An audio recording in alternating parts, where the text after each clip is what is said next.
So hello guys, ఈ వీడియోలో మనం చూడబోయేది ఏంటి అని అంటే article 1, that to in detail గా చూద్దాం. ఓకేనా? చూడండి, ఆర్టికల్ 1 లో త్రీ థింగ్స్ అనేవి మెన్షన్ చేస్తున్నారండి. ఒకటి నేమ్. ఏంటి? నేమ్. అయితే మన కంట్రీ యొక్క నేమ్ అనేది ఏంటి అనేది క్లియర్ గా ఆర్టికల్ 1 లో డిఫైన్ చేశారు.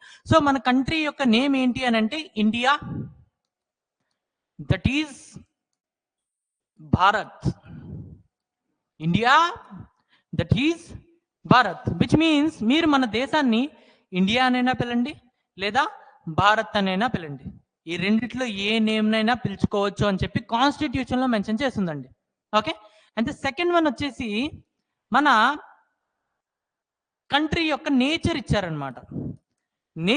నేచర్ ఏమని ఇచ్చారు అని అంటే యూనియన్. ఏమని ఇచ్చారు?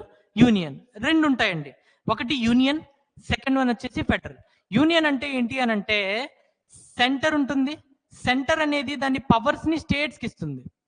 సెంటర్ అనేది దాని పవర్స్ ని స్టేట్ కి ఇస్తుంది. సో ఇక్కడ సెంటర్ అనేది స్టేట్స్ ని క్రియేట్ చేస్తుంది. సో సెంటర్ అనేది పవర్ఫుల్ అనమాట ఎందులో?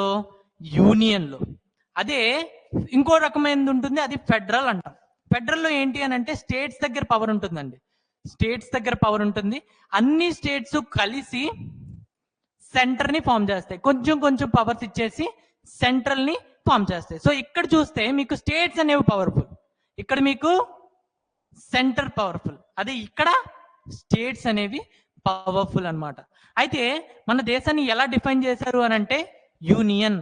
అయితే మన దేశం నిజంగానే యూనియన్ అని అంటే లేదండి. నార్మల్ కండిషన్స్ లో మన దేశం అనేది ఫెడరల్. అంటే సెంటర్ గానే ఉంటుంది, స్టేట్ గానే ఉంటుంది. ఈ స్టేట్ అనేది సెంట్రల్ అండర్ లో పనిచేయదండి. ఎగ్జాంపుల్, ప్రైమ్ మినిస్టర్ అండర్ లో చీఫ్ మినిస్టర్ పనిచేయడు. Okay, but when it is in the emergency situation లో మాత్రం సెంటర్ అండర్ లో స్టేట్ పనిచేస్తుంది. ఓకే, ఆ ఎమర్జెన్సీ వేవ్ అనేది మనం లాస్ట్ లో చూద్దాం. బట్ ఎమర్జెన్సీ సిచ్యువేషన్స్ లో సెంటర్ అనేది స్టేట్ అండర్ లో పనిచేస్తుంది. సో నార్మల్ కండిషన్స్ లో మన కంట్రీ అనేది federal state, but emergency situations లో మాత్రం మన కంట్రీ అనేది యూనియన్. ఈ మాట నేను చెప్పలేదండి, అంబేద్కర్ చెప్పారు. Okay, and the third thing which is mentioned is territories. అంటే మన దేశంలో ఏమేమి టెరిటరీస్ ఉన్నాయి అనేది మెన్షన్ చేశారు. మన దేశంలో ఏ ఏ టెరిటరీస్ అనేవి పార్ట్ అనేది మెన్షన్ చేశారు. ఏంటి అని చూస్తే, ఒకటి స్టేట్స్, 28 రాష్ట్రాలు, 28 స్టేట్స్. అండ్ దెన్ యూటీస్ ఎన్ని ఉన్నాయండి? 8, 28 states, 8 UTs. And third one వచ్చేసి other acquired territories. Other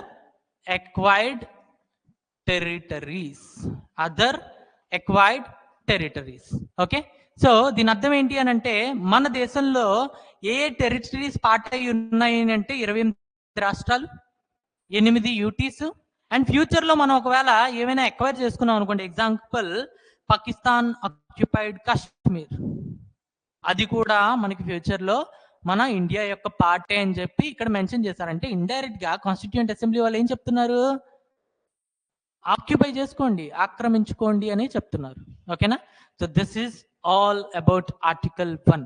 Okay, thanks a lot guys for watching. Please do like and subscribe the channel.